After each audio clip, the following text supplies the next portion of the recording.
understand these may not be everyone's cup of tea, but if every couple of months we could get one or two of these B action movies coming out, I would not complain.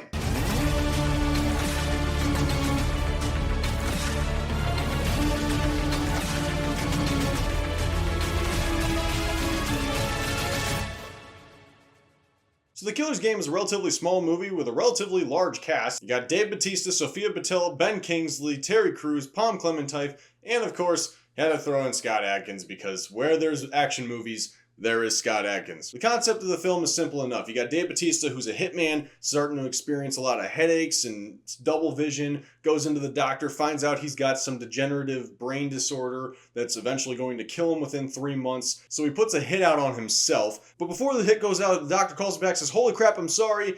You are fine. This was someone else's results. The lab got it all wrong and you are not going to die." And he goes, "Oh crap, now I got a bunch of assassins coming after me. What do I do?" Sofia Boutella plays his love interest Maisie, and this is only one further wrench in the problem because now he's dealing with not only his brain disorder and everything, he's got to think about what's going to happen with her and how she's affected, and because he's basically got everything he wants and the relationship he has with her, and this is complicating things. And so really you got a lot of really solid internal conflict. It does take a minute for that first act drama to build up to the actual action culmination point, but by the time we get into the action, you're invested into the relationship and all these characters as it is, so that right when it goes guns blazing, you're just having fun through the rest of the movie. Now, some people are not going to like the style this movie goes for simply because the action goes over the top and it uses a lot of CGI blood. And most people, especially action purists, want practical effects in their action films. Now, this is not always possible when you're doing crazy carnage candy or anything,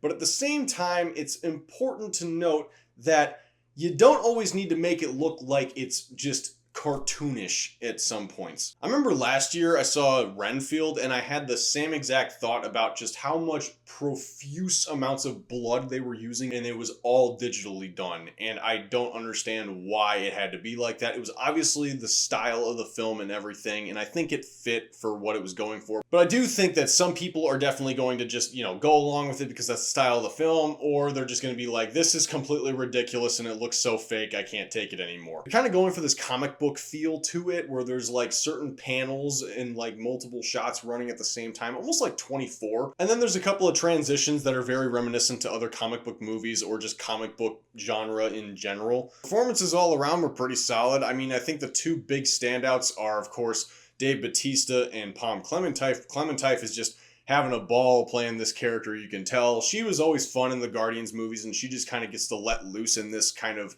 I don't want to say Harley Quinn type of role, but it kind of has shades of that in a way, just maybe not as, over the top or anything, but she's definitely having fun and putting a certain amount of charisma and charm into her performance. Dave Bautista is easily the best Hollywood actor who was formerly a WWE wrestler. This guy, no matter what he's working on, he sells the role that he is playing. Here, he doesn't have quite as big of an emotional range as some of his other characters, like in Blade Runner or Guardians or even Knock at the Cabin, but he is still putting in the work. He is participating in these fights. Obviously, he probably has doubles in certain scenes and everything, but he's making the action look cool. He's making his character seem believable and relatable, and I think he just did a good job with it. Terry Crews is also in this, and it's been a while since I've seen him in a movie, honestly. His absence in Expendables 4 was definitely felt. However, even if he was in that movie, that wouldn't have been enough to save it. There's a lot of different assassins that are being introduced in this movie because they're all converging in on Dave Bautista, so some of them are getting like character title cards and everything.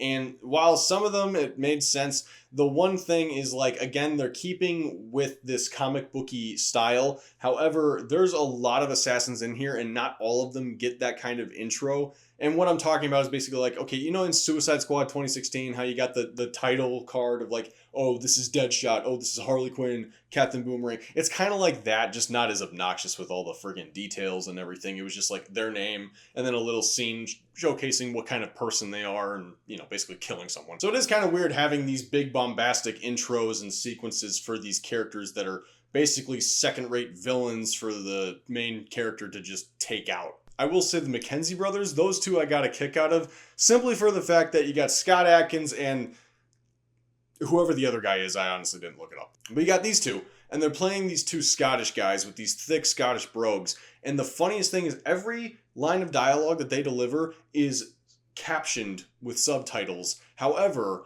they are speaking in their Scottish dialect, and all these subtitles are just the most simplistic sentences you could possibly have. So they're using all the profanity and all the slang that you could possibly fit into one sentence, and it's just like the most generic English in the captions. And I thought that was funny. There's a couple other people with accents in this movie, but they don't have that for everyone. They had it for the guy speaking Korean. But yeah, just as a little gimmick like that, that was entertaining, that was funny. You got most of the emotional weight and heart in the front half, and all the action and chaos in the back half, but you got a little bit of comedy sprinkled throughout both of them. My children. And doctor, too. Have you had your eyes checked? And while it's not like a straight up comedy, there's just funny moments in it, and I enjoyed it. Now, I went out and saw this movie, and I was the only person in my theater. And I'm chalking that up to the fact that this movie didn't receive nearly as much advertising as Speak No Evil, which also released this weekend. And I also saw it on a Sunday at 7:30 p.m. And that's not going to draw nearly as much people as opening night or even on a Saturday. But it does break my heart to go into a film on opening weekend and see nobody else turn up to see it. I mean, this isn't even like a Borderlands situation where the movie is absolute crap, open to horrible reviews right out the gate, and nobody and their brother wanted to come see this movie. This is actually a pretty fun, entertaining film, and even though this isn't like high art or redefining cinema forever, this is just a fun time and the type of movie that, you know, you'd recommend to your buddy who likes these shoot 'em up action movies. Like if you like John Wick, you like Nobody, or basically any movie with Jason Statham, I think you're going to have a good time with this, all things considered. So to wrap things up with a bow and put a final score on this, I'm going to give this one a 7 out of 10. Alright, so The Killer's Game, did you see it and like it? Did you see it and hate it? Did you not see it at all because you didn't know it was out? Did you go and see Speak No Evil instead? I would love to hear what you have to say down in the comments below. Just don't go at each other's throats over it. Just a movie after all, not the most important thing in the world. If you want to see more videos like this, I highly suggest subscribing to the channel. I post reviews like this just about every week. I also like to post shorts for my out-of-theater reactions and, you know, some clips from the longer form reviews to draw in more viewers. If you like this review, like this video. If you want to see more of my stuff, I highly suggest going down to the description, checking out my Instagram, my Letterboxd, my Serialized, my GG. I post plenty of other posts and reviews on those sites. If you don't know what the last three are, Letterboxd is where I post my movie reviews, Serialized is where I post my TV show reviews, and GG is where I post my video game reviews. Most of those reviews do not make it onto this channel, so if you want more content by me at no extra cost, I highly suggest finding me on those platforms and giving me a follow. And as always, thank you for watching this video, and until next time, God be with you, and take care.